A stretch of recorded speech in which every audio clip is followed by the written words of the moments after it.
إذ يوحي ربك إلى الملائكة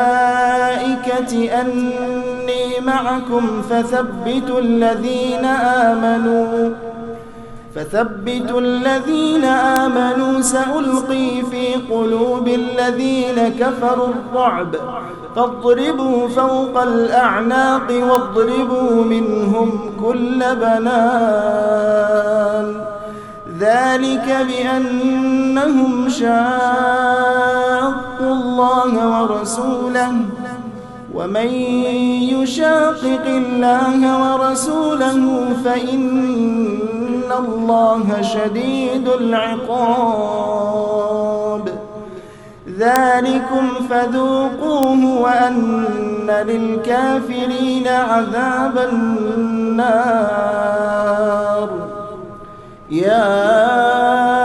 أيها الذين آمنوا إذا لقيتم الذين كفروا زحفا فلا تولوهم الأدبار ومن يولهم يومئذ دبره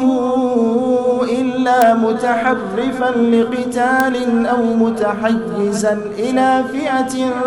فقد باء بغضب من الله ومأواه جهنم وبئس المصير. الله